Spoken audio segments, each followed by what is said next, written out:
ਸਿਮਰ ਮਨਾ ਸਿਮਰ ਮਨਾ RAM ਨਾਮ ਚਿਤਾ.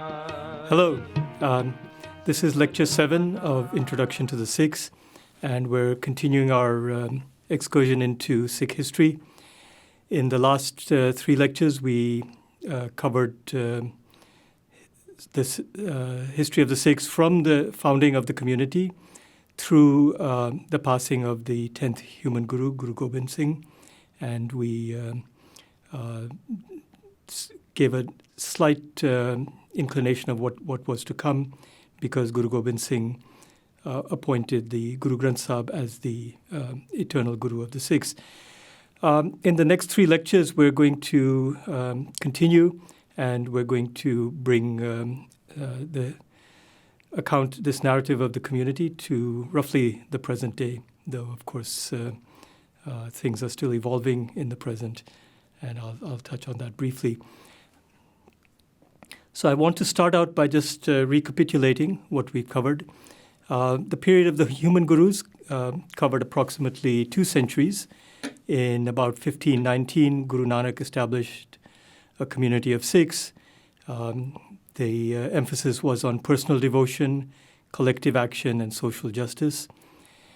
The 16th century was a century actually of strong growth and prosperity for the community. And in 1604, Guru Arjan, the 5th Sikh Guru, compiled the Ad Granth, which was a collection of the verses, teachings of the Sikh Gurus, and additional verses from Bhagats and Sufis. The Ad Granth then already came to have an important status for the community, and it marked just one of the turning points that occurred at the beginning of the 17th century. The other was the martyrdom of Guru Arjan. Jahangir, the Mughal emperor, felt threatened by the rise of the Sikh community, and this resulted in Guru Arjan's death at the hands of local Mughal authorities in Punjab. The 17th century then was a period of conflict and persecution, and this culminated in 1699 with the founding of the Khalsa by Guru Gobind Singh, and 1708 where the Ad Granth became the Guru Granth or Guru Granth Sahib. Just want to recapitulate also the reasons for the founding of the Khalsa. The Khalsa was meant to create a direct connection to the Guru. This at the same time that Guru Gobind Singh created the Khalsa, he also ended the institution of intermediaries between the community and the Guru. There was a new initiation ceremony for members of the Khalsa, and this involved maintaining articles of faith, which have evolved into the 5 Ks. These 5 Ks have multiple symbolic meanings and interpretations, but things that stand out in general are that they represent fearlessness, a proclaiming of Sikh identity. There's an emphasis on social equality, which comes from the naming convention, where members of the Khalsa took the last name Singh for males and Kaur for females, and important value of standing up for justice for all. So these articles of faith were complemented by a code of conduct that the Khalsa was meant to adhere to. Just an aside, Singh is actually a common North Indian name, so it's not restricted to Sikhs, but Kaur in that form is unique to Sikh women. So what happened next? There was no human guru to lead the community, but the Khalsa, in a symbolic sense, also embodied the Guru. The convention became that an assembly of the Khalsa was the physical representation of the Guru, complementing the representation of the Guru through the Guru Granth Sahib. A particular Sikh, Banda Singh Bahadur, became a follower of Guru Gobind Singh. And he led a rebellion that was meant to partly to extract revenge on the Mughal emperor, on the Mughal governor who had executed Guru Gobind Singh's younger sons. And he was successful in that, but the rebellion was very quickly crushed by the Mughals, and hundreds of Sikhs were taken in chains to Delhi and executed. And that's in 1716, just a few years after Guru Gobind Singh's passing. In fact, after that, persecution intensified with the Mughals putting a price on the head of every Sikh. This is around the 1730s. This was a challenge much greater than anything the Sikhs had faced in the 17th century. But at the same time, the Mughal Empire was starting to disintegrate, and that changed the course of history for the community. Before we go on to what happened after the 1730s, I just want to show you a couple of pictorial representations of Banda Singh. And this is an interesting story because the individual who became Banda Singh was actually a Hindu ascetic who had taken the name Madho Das. In fact, that wasn't his birth name. But he was attracted to the teachings of Guru Gobind Singh and the Sikh community.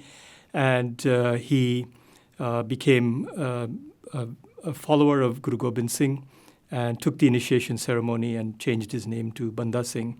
So on the left, you see Madho Das kneeling before Guru Gobind Singh with members of the Khalsa and Madho Das's Hindu ascetic community in the background. And on the right, you see another 20th century painting of Banda Singh Bahadur, showing him as a Khalsa warrior. So the next few decades saw from the depths, saw the rise of the Khalsa. From the 1740s to the 1760s, there were repeated invasions from Afghanistan by Ahmad Shah Abdali and from Persia by Nadir Shah. And these were quite brutal invasions, which included significant loot and plunder of the Mughal Empire and contributed substantially to weakening of the empire. This period allowed the Khalsa Singhs to regroup, and by the 1760s, they had created principalities throughout Punjab. These principalities were known as misls, from the Persian word meaning alike. So effectively, this was a loose federation. And the heads of these misls became known as sardars, sardar meaning chieftain. And that term has persisted, so very often in the modern era, Sikhs in India will be addressed as sardar. Here's actually a token or coin from the Khalsa period.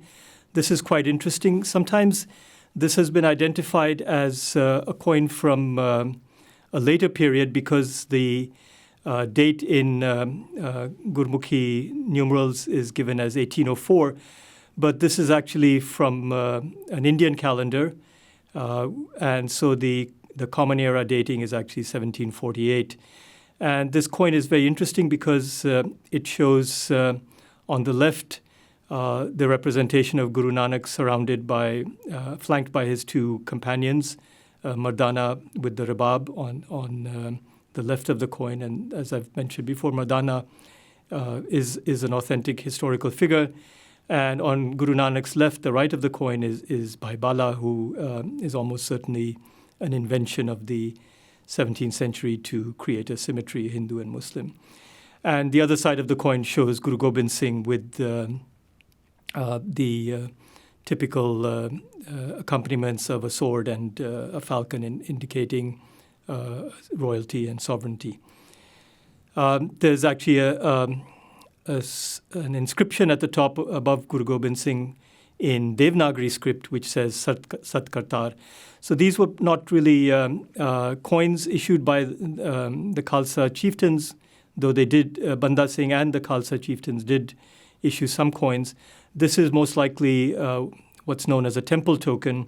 These were minted by local goldsmiths and silversmiths near historic gurdwaras, Sikh shrines, to sell to pilgrims.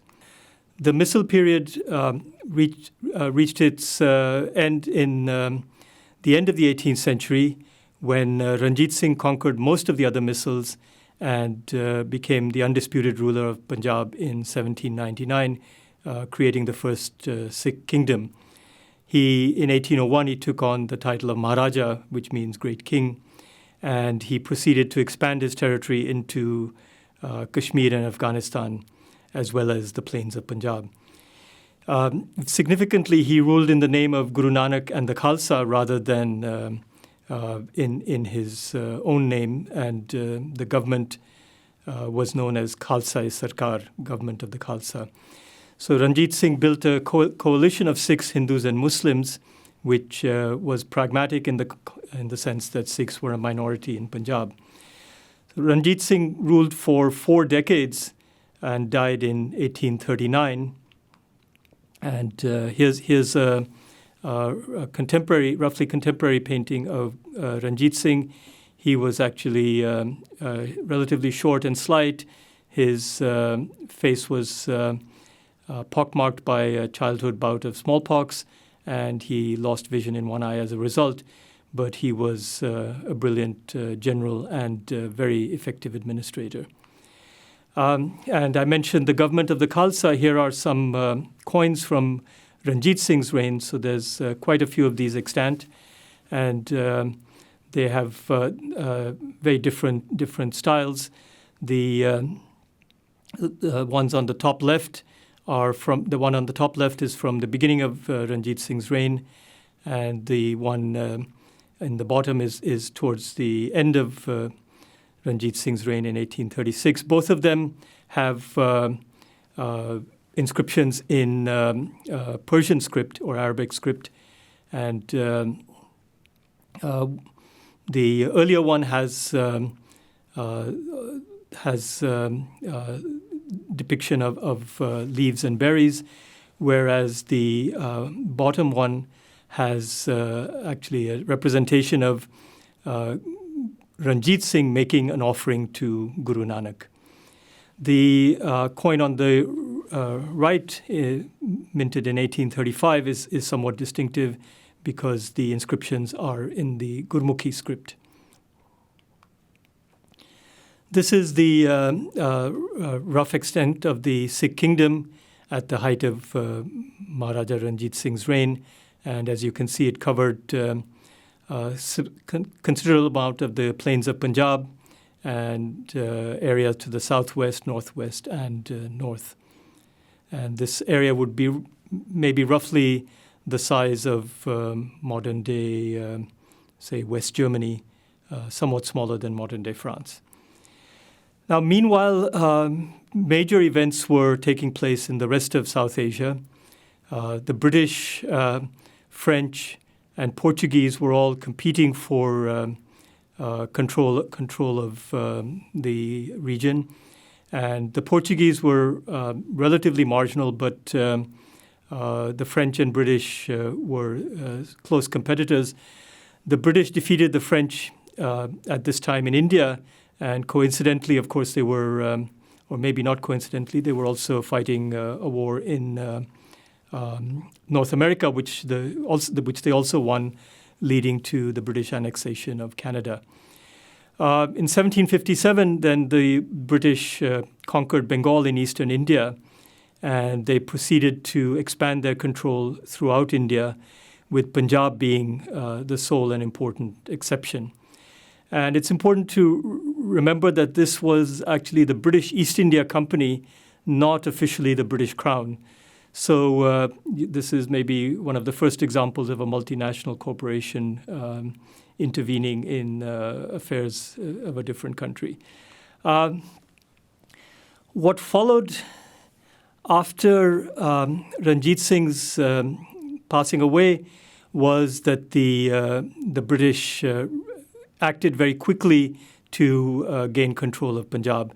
They had already started to ally with Sikh rulers southeast of Ranjit Singh's kingdom. There were a couple of missils that had not been conquered by Ranjit Singh, and they had sought the protection of the British. And Ranjit Singh chose not to confront them. The British drew a line at the river Satluj, which is the southern easternmost of the five rivers, and prohibited Ranjit Singh's forces from crossing it. And then, as I said, as soon as Ranjit Singh died, there was the British acted. Ranjit Singh had several sons, and there was a very chaotic and violent struggle for succession among these different possible heirs and their factions. The British, in fact, proceeded to trigger a confrontation with Ranjit Singh's successors. They bribed Sikh factions and former supporters of the Sikhs, the Hindu Dogras in particular, to betray Ranjit Singh's successors.